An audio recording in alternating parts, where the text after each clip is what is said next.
Well, take a guess. Oh, what's behind here?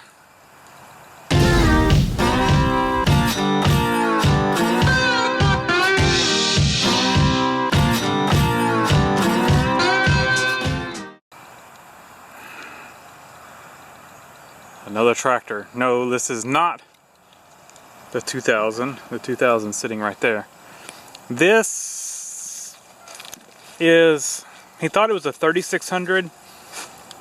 I don't know. I haven't found the plate on it to see what it is.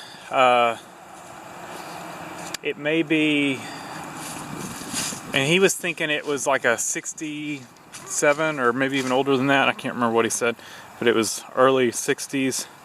I think that may be a little off. I think it's a little newer than that. I'm gonna guess mid 70s. Oh, it's a 2600.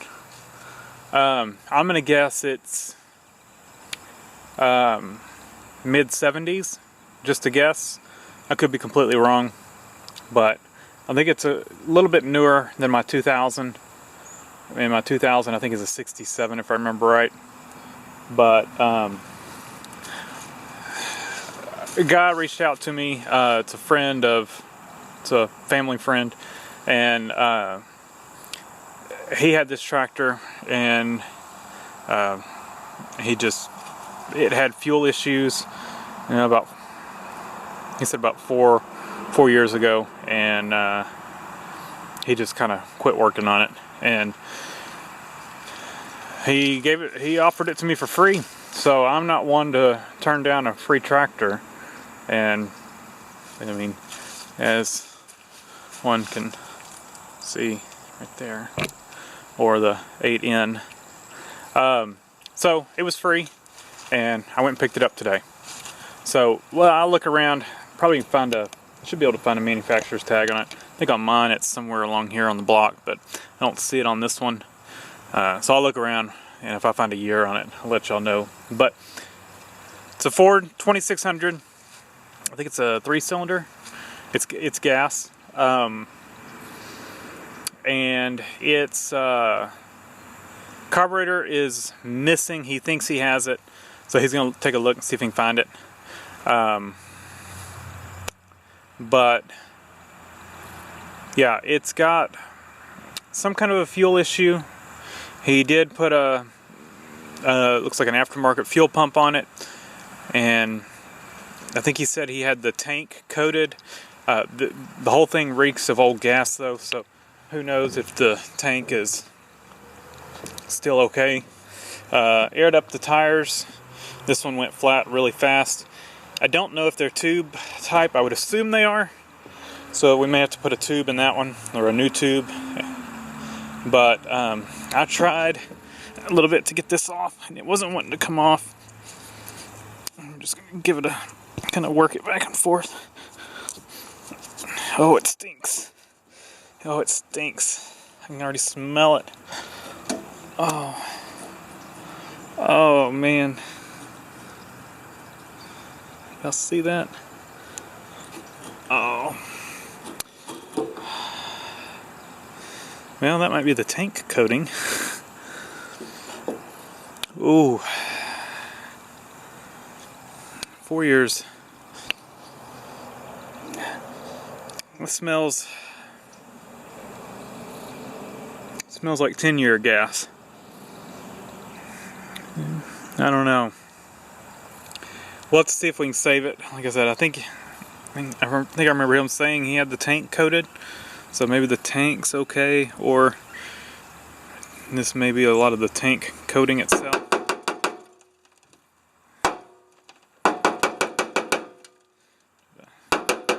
Keep that from going down in the tank, I guess. I don't know what that is for. Huh. It's very similar to my Ford 2000. Like I said, this is a little bit newer, I think. It's nicer than mine. It's definitely less abused. I mean, if you ignore the fuel tank and just kind of look all over it, I mean, look at the paint. The paint's really nice, and I can't tell if it's been repainted or not. but the sheet metal's got some rust in it, but overall it looks pretty nice. The other reason I say it's probably a little bit newer, it's got, as you can see, filter for the hydraulics. I have not looked up any specs on a 2600. Like I said, I think he said he thought it was a 3600. I think I did look up a 3600, and of course it doesn't look like a 3600 when I looked at the picture. I would assume it's somewhere around probably 30. Just my guess is probably about 36 PTO horsepower. It's probably going to be in between. Yeah, it's going to be right in there. Just going by the model convention, or the naming, the model designations that Ford did. This is probably a replacement for the 2000 series tractor, so it's going to be right there in the just under 40 horsepower category. So hopefully he's got the carburetor for it. I did reach in there and grab the fan. It is not froze up. There's one thing that's nice about these that have exhaust going underneath. You don't have to worry about water coming in through the exhaust. I was a little worried with it being open, just condensation and stuff, getting in there without a closed up intake, but it looks like it'll be okay. So this one definitely will try to start up on a external fuel tank. That may have been a lot of the issues with the fuel tank itself. Even if it had been coated, some of those coatings just aren't very good. What we could probably find is a good used tank, maybe a diesel tank that hasn't been subjected to gasoline that sat. That unfortunately, I wish it was a diesel, but fuel systems are gasoline fuel systems are just on old tractors, just yeah. So let's take a quick look. I haven't really looked much into it. I don't know if it's still got coolant in it or if they may have drained it. It looks like it's been drained. Probably had water in it and they drained it. I did kind of look over the side of the block and all that, and I did not see any cracks or anything. So here we got a nameplate. This is a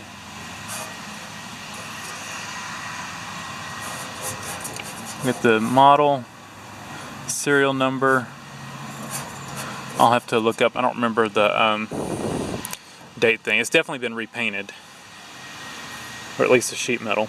But it looks really nice. I mean, this is, like I said, the paint's taking a beating on the tins itself, but I mean, if you look under here, I don't think this thing has a ton of hours on it.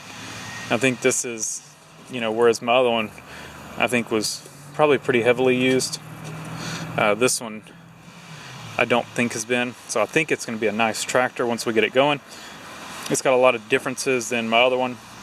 I don't know if it has power steering or not. I would assume it does, but it's going to be it's a different setup than mine.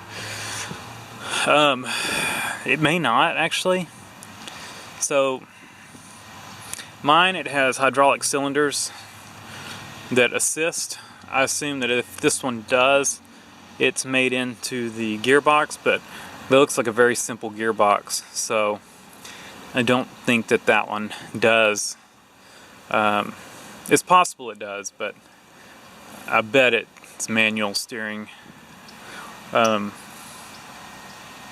Seats rusted out on it. We'll have to put another seat on it.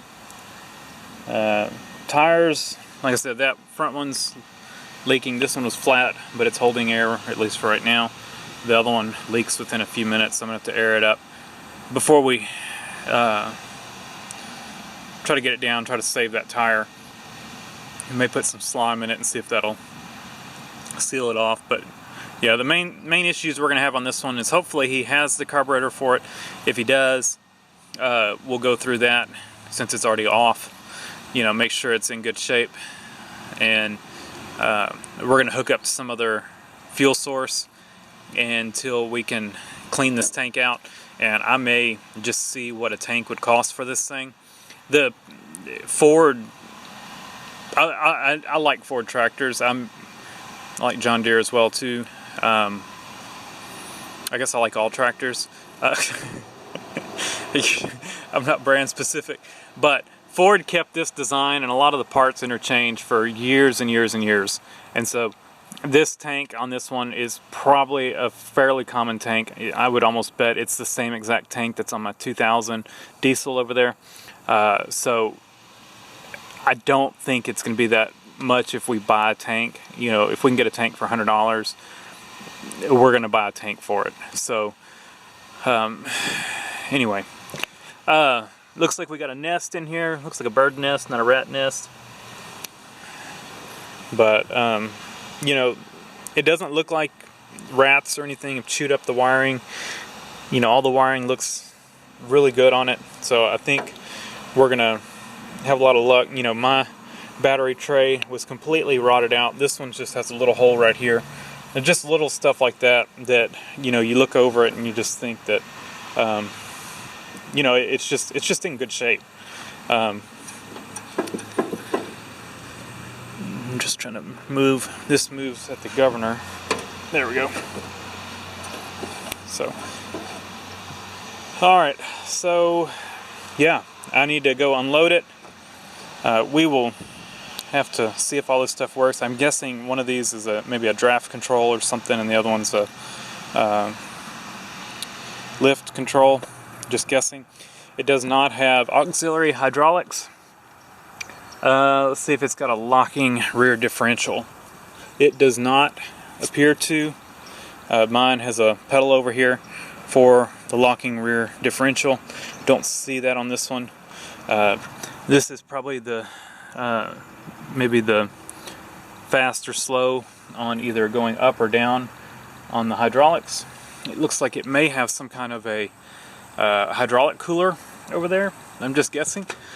Seeing those lines go over there. Can't really tell.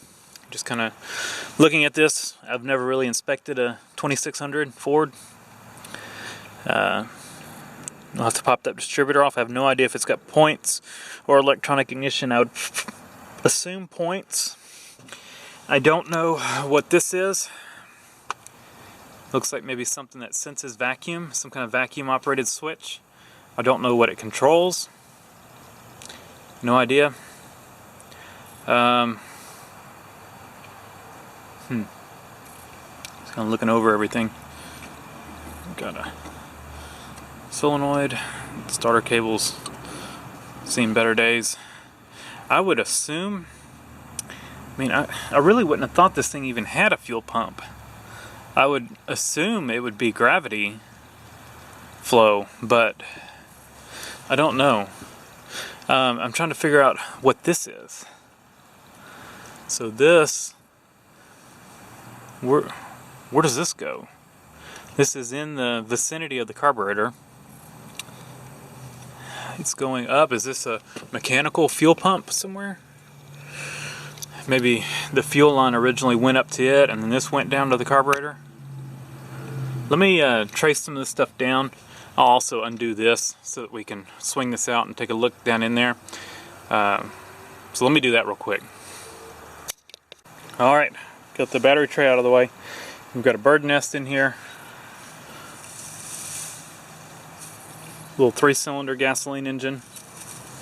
This line that we were looking for looks like it runs over to the other side, so we're going to have to go trace it over to the other side. Kind of like on mine, how I don't have the other side of the hood attached. I can flip both sides up. Kind of nice. I did do a little research going by the serial number. This is a 1980. It's a little newer than I thought. A couple other things. I was mistaken on the horsepower when I was thinking, you know, right there, right before 40 horsepower. That's actually the engine horsepower. I think the engine horsepower on this one was like 36 and PTO was like 31 or 32, which is right there around where a Ford 2000 is. This is the model that replaced the Ford 2000. So right after a 2000, they came out with this 2600 and it replaced the 2000 model. It looks like that goes down. Yeah, there is our mechanical fuel pump on the front of the engine. So we've got another fuel line going over. See it right there? So that line comes in and goes in the top, and then we've got a line that's going around to the bottom. And where does that one end up? I mean, it should come over here around the gas tank. So it comes along, there it is.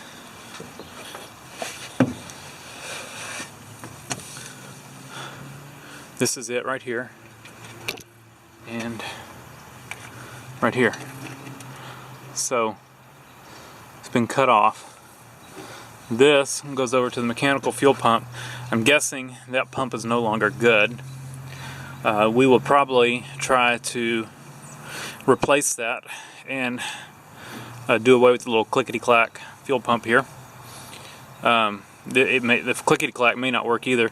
This has been sitting here with the fuel line sitting like this, probably rain going in it, which is, that hose is about the height of the fuel pump, so the fuel pump itself could have water in it. So we'll test it out, see if it works, but I think we'll test that other fuel pump. I'm assuming since it's disconnected it doesn't work, but we will check it out. See if it's got any suction going on. If not, we'll see what a replacement would cost. I felt up in here. I don't feel any bird's nest, wasp's nest, anything like that. Probably wasn't a good idea to feel up in here with my finger, but I did.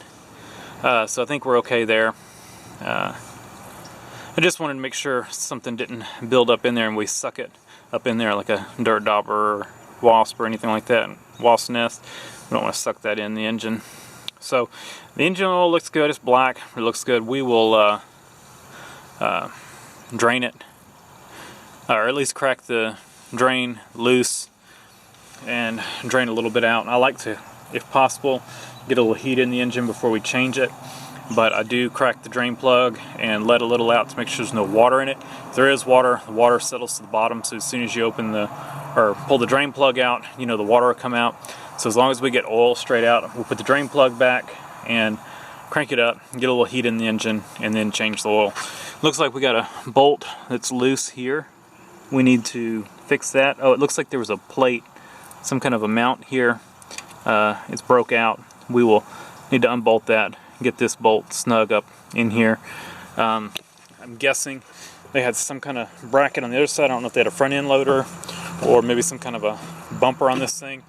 See, on this side, something's been torched off. Kind of find it hard to believe that they'd put a loader on it with it not having power steering. Like I said, it may have power steering, but it doesn't look like it does. So I think that's going to be it. I'm going to go ahead and unload it. I'll set up time lapse so y'all can watch me unload it. But we'll get to some videos on this at some point. I don't know how quickly they'll come. I'm just going to wait and see if he finds the carburetor. I'm not going to bug him about it, but he said he would look for it. So we'll just kind of put this on hold till then. I do, you know, if it had the carburetor on it, I'd probably try to start it up to unload it.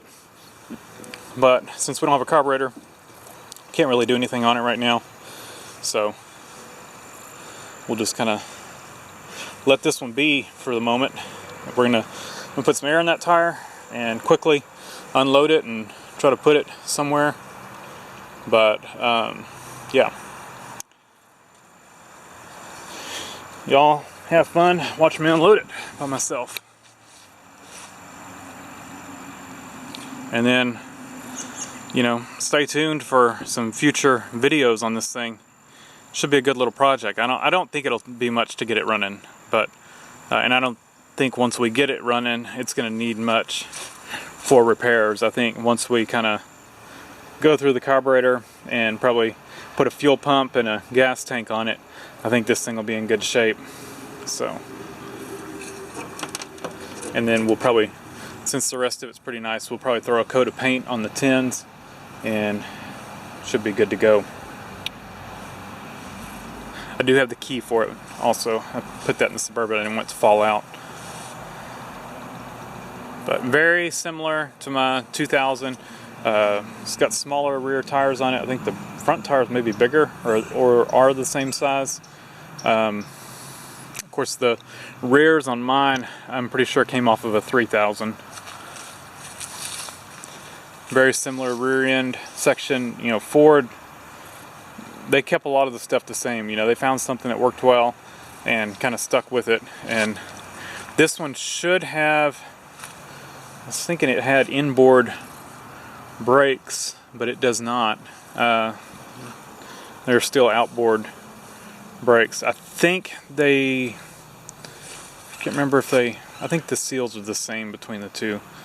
I think it was the 8N, the later models, they did an inner and an outer seal that kind of saved the rear brakes. Kind of thought that this would have had inboard rear brakes. I thought they did that on some of the others, but it's definitely not. Those are definitely outboard rear brakes. Where's the lever? Yeah, there's the lever for the brakes. Alright, camera's telling me battery's low, so that also tells me I've been yapping too long. We need to get this thing unloaded. I guess we could see how many hours are on it real quick, because I did not check. It's gonna be hard to read. 1535, so 1500 hours. That's not much at all, and that's probably accurate. This is probably the original dash, and we can probably get that to come back to life. So, alright, I'm gonna unload.